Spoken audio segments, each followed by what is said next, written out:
Hello and welcome to another episode of 10,000 Hours and Counting, my spiritual podcast to bring you support and encouragement and just a space to listen to somebody else's experience and hopefully receive some kind of upliftment or resonance there. This is episode 11, and 11 coincidentally is a really powerful number. It's considered to be a master number, and so therefore when you're working with numerology, you never break that down. You work with the 11 not into making it into two, but you work with it as its own frequency. So 11 is a master teacher number. It's also the number of the qualities of the spiritual visionary, someone who has humanitarian hopes, wishes, and plans for the future, and somebody who maybe is bringing in next level information, teaching, or just the embodiment of things that aren't quite fully understood by the majority of other people. And so in a way, there's a slight trailblazer element that the 11 teacher would have to be relying on what they've got, the connection between themselves and spirit to keep going, because there's not anything around them to be a measurable success. It's like we've got to keep this vision. And how do you birth something that doesn't fully exist in the world yet? Ask the artists, ask the creators, ask the spiritual teachers. I wanted to talk today about the term spiritual warrior. You may have heard it, you may have read it somewhere. And of course, people think of the idea of warrior as implying conflict. But in this instance, when we're saying a spiritual warrior, it's talking about a person who has the ability to overcome any darkness, like the most deep darkness within themselves or in the world, overcoming the fear or the illusion of separation, and still being able to be present in their life, in the world for others around them, by continually radiating their inner light. So it's a never give up attitude and never sink down under the heaviness or the weight of what is going around you, on around you. So spiritual warrior, I'd really like us to reclaim that for ourselves. It's not about the fight, but it's about never ever giving in and always having the ability to dig deep, bring through the light. I've talked about it before, walking your talk, bring it through and use those energies to ground higher frequency energies from the universe that are coming forward so that we can really be creating this world of a harmony and a balance and a true sense of justice and fairness and love and compassion for all. So you are a spiritual warrior. If you still believe that there is beauty in the world, if you work with spirit and you offer healings to people, if you meditate and then you go out into your day and you use the frequency of your meditation as just being kind and being present with others, this is you. You're a spiritual being having a human experience. But what does it mean when the going gets really tough for us? What do we do? So I wanted to talk about what I would term the active process of a daily connection, daily communication with the spiritual realms. It will become part of your practice. It will become part of your daily life. It possibly already is. But how do you keep this going? Because you do have the two aspects of you. You have the soul, you have the human personality. And our goal is to merge those two, not to make the personality to totally leave it behind, because it will bring certain challenges and just certain keys and things that we need to unlock and move through. But we want to spiritualize it and bring it into alignment with the higher self, the connection to spirit. And so you need to be able to walk the worlds, be your material being, get the laundry done, do the errands, pick up the kids from sport practice, work with people in your office, all of these things that meet you on a daily basis. And yet, if you're a spiritual being and you pray and you believe in the signs and you talk to your guides and you meditate, you need to leave these two aspects of you in a way where they can exist and be in harmony together. So what do you do on a daily basis? The one thing I would say is it is good to really, when you get up in the morning, in some way remind yourself, remind spirit, like with an affirmation or whatever it is, I am here, it's another day, like work with me, show me what to do, show me how to be, or assist me in all ways. I think one of the number one things as humans that we can tend to forget is the gift of free will, which means that the angels will, of course, intervene if there is danger and it's not something that your timeline is meant to experience, but they cannot take away your free will and your choice to decide you won't get up that 5 minutes earlier to connect in with spirit or to look at the sun rising. It's your free will. But you also have the free will then to ask for assistance. Like if you ask them for their help, they will help you in the way that best serves your soul. And sometimes I think we get into a habit of maybe thinking, oh, we need to do it ourselves, or someone might feel unworthy. Am I taking away divine beings from other important tasks by asking them to help smooth my path, smooth my way into the office? But we need to be able to ask for that assistance. And when you ask, it's then about using yourself like a spiritual antenna. So you then open up to receive the message or the guidance that they're giving you. It's not about a prescriptive thing of, dear universe, please give me this, and you will get exactly what you ask for. That's very rarely the case. But it's about acknowledging that there's more than just the five senses and that you believe in spirit and you need assistance as a human being. You need assistance on the path to make things easier and flow. And that is what we want, to have this flow, because the flow will move away and sort of release the need for certain struggle and resistance, and it will just bring about more peace and balance and harmony. The other thing is you don't want to make this process of your daily prayer or your daily connection some kind of very deep or long-winded or possibly burdensome thing of having to check the list of, I must get these things done, I must have my special cup of cacao or whatever before I can connect to the guidance, I must be able to this and that. Just keep it simple, because it's something you want to do every day. Mix it up. It doesn't even have to be at the same time every day. Again, it's the rigidity that human beings like to bring in sometimes. Must do this, must do that. And spirit is a lot more open than that. And there's a lot more of freedom around it. So it's even just as simple as you want to be able to just touch your heart, just have an awareness of whether you get up into your day thinking, let's go, or you get up thinking, oh my gosh. It's still the same of wanting to connect to spirit and asking for that spiritual protection and assistance in all ways. So if you make this a part of your day, you're also likely going to be the type of person that energy works with you. So you'll notice something, you notice signs, you happen to notice a bird in the sky, or if you have your lunch break, you'll spend time with a tree or looking at the sky. This is all the way that we nourish ourselves spiritually to give to the soul what it needs in and out of the heaviness of the human emotional life and the heaviness of just human day-to-day work that can, drag you down a bit sometimes in the monotony, perhaps. So if you are working with your guidance and you are wanting to just make this a part of the day, it also helps to, as I said before, you would ask for the assistance, and then you open yourself up like a tuning fork, like a receptivity to see what comes to you, because this is the 50-50. I like to think that we work hand in hand with God, with spirit as humans. So we do our part and then we let go and we allow the universe to do the rest. So you need to start looking, and this is sort of part of your own journey of the language of the universe. So what comes to you when you ask for flow? Do you see a certain sign, a number on the clock? These things, again, can sound trite, and you'll see a lot of stuff on social media making loving sort of nudging jokes at it. But we need something. We need these messages. So notice what you notice throughout the day. You could be, someone at office or at university, and you're the one who notices the birds, outside. Other people don't. So it's about letting yourself take that message. And if something resonates with you and you get like that feeling in your heart of, that's a message for me, or oh, that bird, don't discount it. It is part of that lightness of the language the universe will use to speak specifically to you when you are asking for support, because every day you need to have an ability to uplift yourself just out of any of the heaviness that can come around. So again, it's praying throughout the day at different times. It's noticing the signs that come around.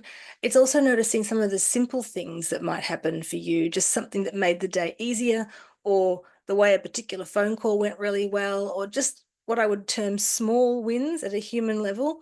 But you can start to build those things into a bigger picture, into a tapestry, if you like, of light. When you understand that it's like 50-50, it's half and half, it's you and it's the divine.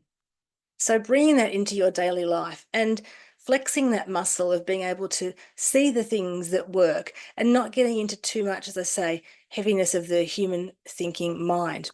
So if you're talking to the universe every day and you want to be a part, you want to be part of the solution on earth and not the problem, which there is so much of the negativity and the heaviness.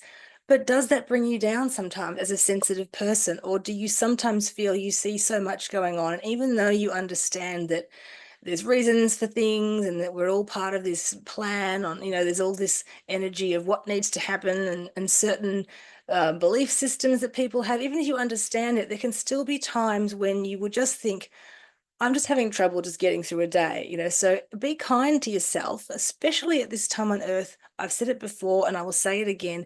This is uncharted territory for us as humanity. So there's a lot of stuff. If you look back in history, don't have a goldfish memory and think things are so terrible and getting worse. Human history is just filled with these kinds of things. And yet, and yet, we still keep going. And if I go back to that 11 thing, if you resonate with the 11 energy, or it's in your numerology, it's in your birth date somewhere, we still believe in the innate goodness and within people. And we still have a belief that we are going somewhere together and we can journey and make things better. If your heart still says that to you and you still find some goodness, no matter what else is happening, you can rely on that frequency. And that's how you have to have the, I will just keep going. And it's not a sense of resignation, it's a sense of acceptance in the moment, but also a belief that you have to sometimes put a lot of effort into pushing through something, but the effort can be of the right kind, which is sustaining yourself to keep going forward to the manifestation of a goal. Even if you feel very tired, and there might be a time where you need to take yourself out of the race a little bit, you need to just be a little bit gentler and rest if you can, or you can give yourself just an opportunity to not feel as hopeful or as perky as you always do, have some honesty around it, but understand that there's a transformation that is happening when you take what seems like a difficulty and you just sit with it in your heart, and no immediate solution comes.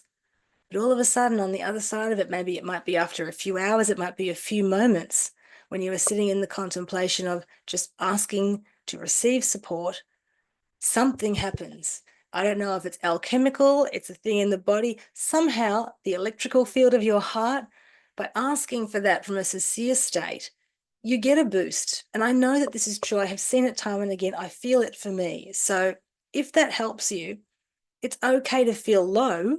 We don't want to stay in that place forever. So we want to acknowledge it and be with it. But then they say, what is it? It's probably one of my favorite books, The Quiet Mind, which I've probably mentioned before. Channeled messages from a Native American Indian chief who, when he passed, channeled these messages through a British medium.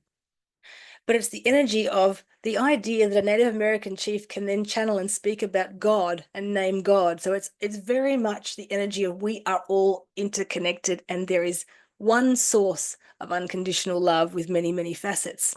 And if this source exists, then it's important for you to align yourself with that energy as much as you can, whatever that means for you. So trusting that when you are walking your path, there is a reason for everything. And we've talked about it before, about the challenges, that they're there to help hone you, your personal challenges, hone your soul, hone your spirit.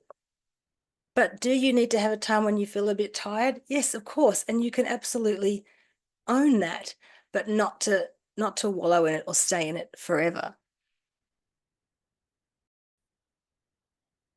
So what does it mean to you to radiate your light? How do you do that on a daily basis? Just have a think about it after you've listened to this recording. How do you radiate? Because if we're talking about everything at a frequency level, then the energy healers know this, energy of prayer, the energy of light, that can do so much if we intend and send and project that into the world. And that will help you to rise up against any difficulty of getting into that inner light, and knowing that somehow there's always a sense for me, somehow I know everything is going to be okay. And that's very much that sort of future. Sometimes if you need to connect, I was talking about this at the beginning, actually, in my blog, at the beginning of this year, connecting in with your future self. Does that help you? Just being able to get a sense of that visionary quality of what is coming down the pipeline, and trusting and believing that when you have that sense of, I can't explain why, because what's going on seems challenging, either personally or globally, but some part of me just says, I just believe that we keep going. So we keep going. You take one step, then you take another, put one foot in front of the other, and do your best. And when you are doing your best, going back to the partnership of you and the divine, again, they're not expecting you to be all sunshine and roses all of the time. But when there's an energy of keeping on going and doing what needs to be done, you will start to find that after a while, some upliftment comes to you simply because you're able to be committed to your process, and you're just showing that you're willing to show up for whatever it might be, and to walk with grace as much as you can through all of the situations. I really like to connect with spirit, and I know that many of you will have your own particular guides. I know that we all have a higher self, and obviously we are all born, we incarnate with a guardian angel frequency. Over and above of that, you'll have a team of many guides, and you may have some who were aspects of you from a past, who may even have been people within a soul group that were once on the earth with you, and they're no longer on earth in human form, but the soul is still there to guide you.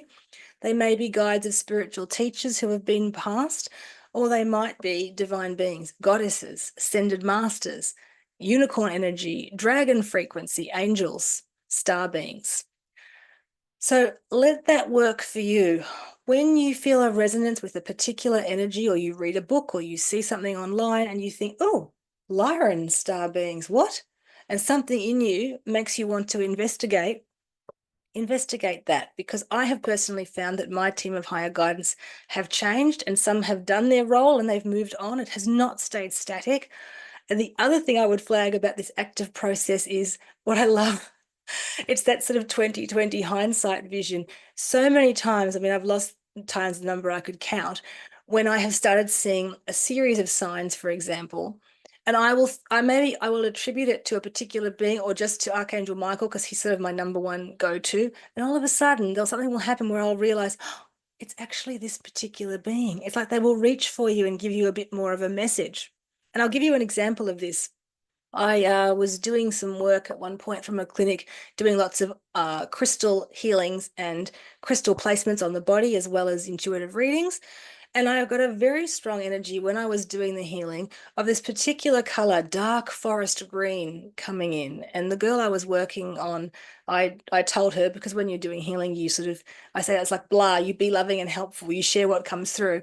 And she instantly said, oh, it's Archangel Raphael. She felt that energy. But afterwards, it was such a strong frequency, and not one I had associated with that particular angel or any of my guides before. I was so curious that after the session, I tuned in, and I just got this sense of, yeah, it's a being. I don't know who it is.